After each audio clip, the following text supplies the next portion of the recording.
Yes, I know, I'm late on this video. It should have came out last week. I was busy, but you know how the old saying goes. It's better late than never, and that's exactly what you're getting. We're finally talking about the absolute beast that is Fernando Tatis Jr. on this channel. You guys know I love me some Fernando Tatis. The dude is an absolute legend. Now, am I wearing a Fernando Tatis jersey right now? No, it's Manny Machado. And I mean, if you've been watching the videos, you've probably noticed the Fernando Tatis signed jersey behind me in the background. I am a very big Fernando Tatis Jr. fan. I've been a fan of his ever since the hype started. The dude was going to be a beast, and right now we are seeing him ball out like crazy. One of the best players in baseball right now for the 2020 season. Now, I said this video should have came out a week ago because his name was kind of in the headlines in the past week because he was doing some stuff that's a little bit out of the box in baseball, breaking some of the unwritten rules, and I absolutely love it. So yes, you probably know my opinion on Fernando Tatis, but let's go through the entire reason why I support him swinging 3-0, why I love that kind of baseball, why that's what baseball needs in order to succeed right now in America. Fernando Tatis is good for baseball, and we're going to talk about it today. So as always, if you guys do enjoy this video, you want to see more of this kind of content, make sure to leave a like on it. That's the best way to show your support. Subscribe if you're new and you enjoy this content. You like baseball, click that sub button, join the team. Remember to get in the comment section down below. Let me know your thoughts and opinions on Fernando Tatis Jr. as a player, as well as what he's doing in 3-0 counts, unwritten rules. And remember, you can follow me on Twitter,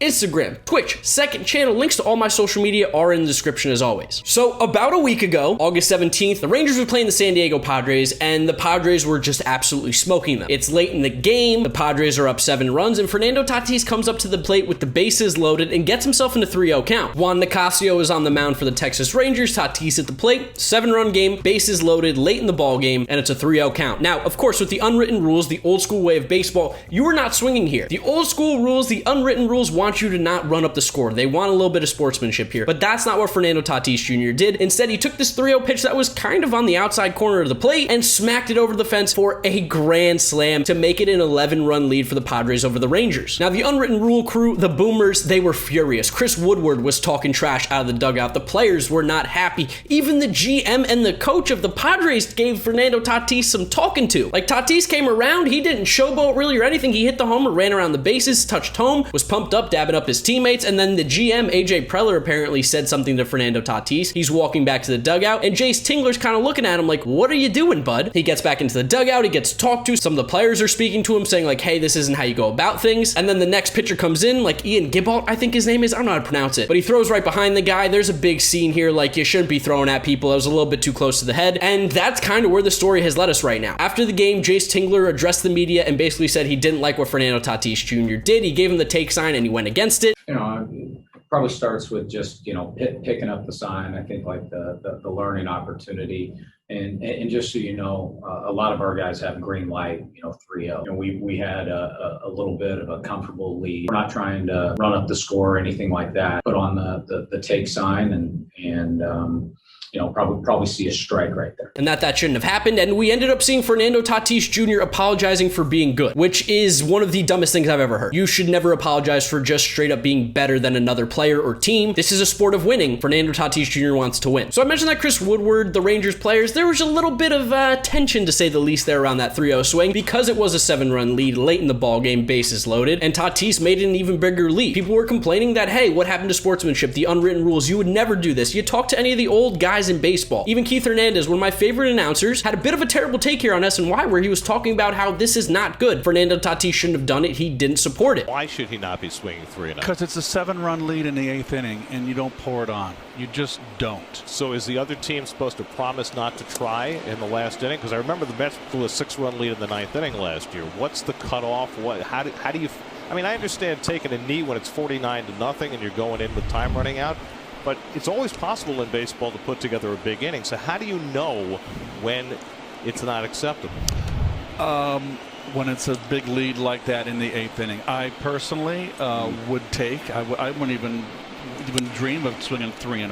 I would not do it. Just asking for trouble. But then you have Ron Darling, again, another Mets guy, who on the other side of the coin said, no, this was great. This is what baseball needs. And I couldn't agree more. I used to be a guy that liked a little bit of old school baseball, but I tend to go back and forth depending on the scenario. And in this scenario, I'm completely on Fernando Tatis Jr.'s side. I absolutely love it. I think that's great. That's what baseball needs. If you are the Texas Rangers and you have a problem with someone hitting a grand slam, 3-0 in the count late in the game when you're down by 7 runs, don't put yourself in that situation. Be a better team. Don't Don't be down by 7 runs. Don't load the bases, and then don't get 3-0 to one of the best hitters in baseball right now. Fernando Tatis is hot. You can't stop him. And he crushed it to right field. He didn't pimp it, hit a home run, and you got upset because you were being beat too badly. Now, what's funny about this is that Chris Woodward used to be a third base coach for the Los Angeles Dodgers, and a similar scenario happened when he was a third base coach, where Justin Turner hit a 3-run homer up like 5 or 6 runs against the Mariners late in the game, and he was high-fiving him coming around the bases. So it's pretty hypocritical of Chris Woodward to actually get upset about this. Yes, now that it's happening to his team, of course, the scenarios are changed. His opinion is going to flip, but it is way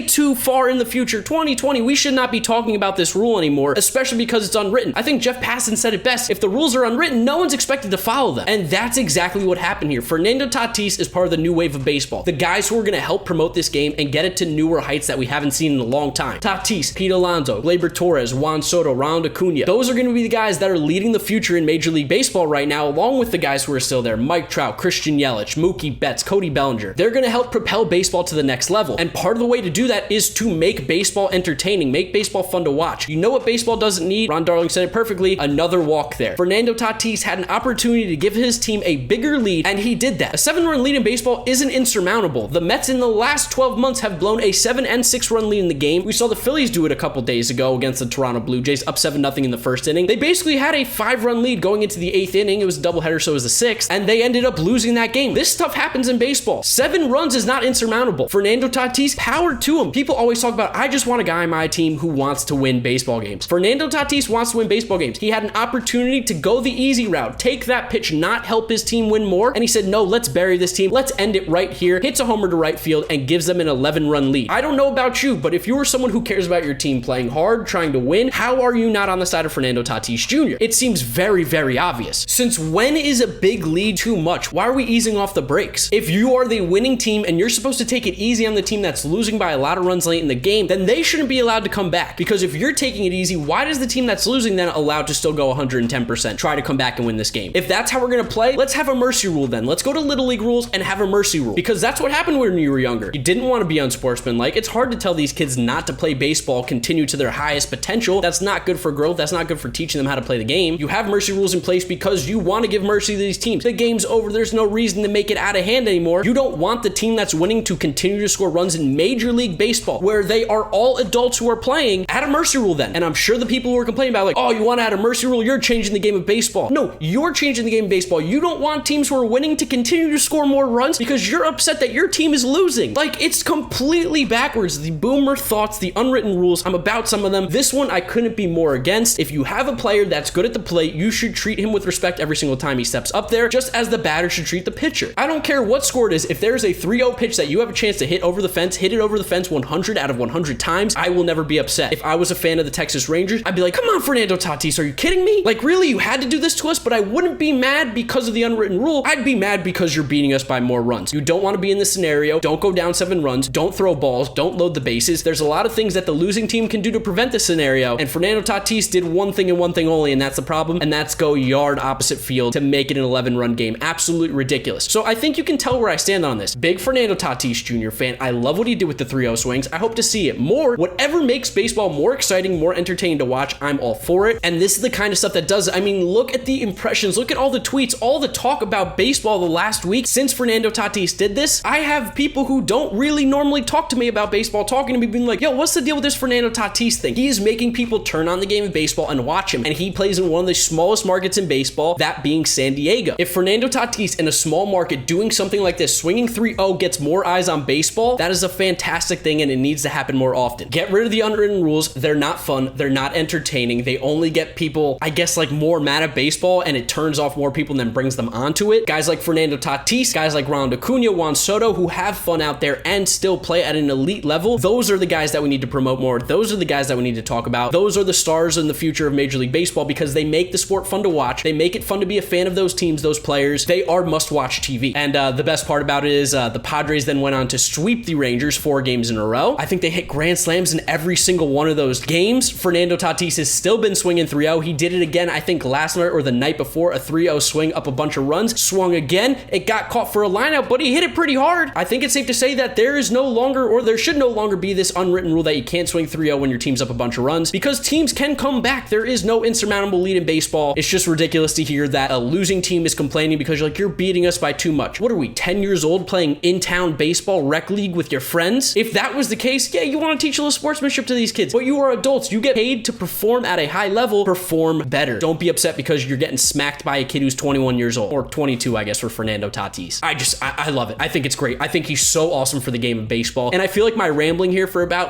10 minutes probably can show you how much I think about this topic, because I've been wanting to talk about it for forever. Been so busy. This is the first chance I've had to really go in depth about it. If you follow me on Twitter, you know I was tweeting about it like I absolutely love it. And here I'm saying it on YouTube. Swing more 3-0. I don't care. Even if this happens to the Mets, I'll hate it in the moment because the Mets are going to be losing by more, but I won't hate it and be like, he shouldn't be swinging 3-0. That's ridiculous. Out of all the unwritten rules, this one might be the most childish. Don't score too many runs on the opposing team. Keep it fair. Keep it sportsmanlike. Are you kidding me? What is this all about? Everybody gets an award, I guess. I don't know. It's baffling to me. All in all, what you need to know is Fernando Tatis Jr. is a star. He's a beast. He's a god. He's the GOAT. I can't wait to watch this kid's career unfold. I hope he stays in San Diego for the entirety of his career, because if he's not playing for the Mets, I don't want him to play for anybody else beside the Padres. Padres fans, enjoy it. He is going to be a treat. Shout out to the White Sox for trading him for James Shields. Oh my God. And Fernando Tatis Jr., if you're seeing this, keep doing you. Keep killing it out there. Let's go. Make baseball fun again. I'm always going to be supporting this guy. So that's my thoughts and opinions on Fernando Tatis Jr. I'd love to know what you guys think down in the comment section below. Do you agree with me? Do you disagree with me? Let me know what you think. Remember to subscribe to the channel if you enjoy the content, as well as drop a like on today's video if you did enjoy it. Follow me on Twitter, Instagram, Twitch, Snapchat, second channel. All the links are in the description. That's where I'm going to wrap up today's video. You guys know the drill from here on out. Thank you so much for watching. You know the drill. YouTube recommends you watch this video as well as this is my most recent upload. So click through those if you have not yet seen them. Thank you guys for supporting and watching, and I'll see you all tomorrow for another video. Bye.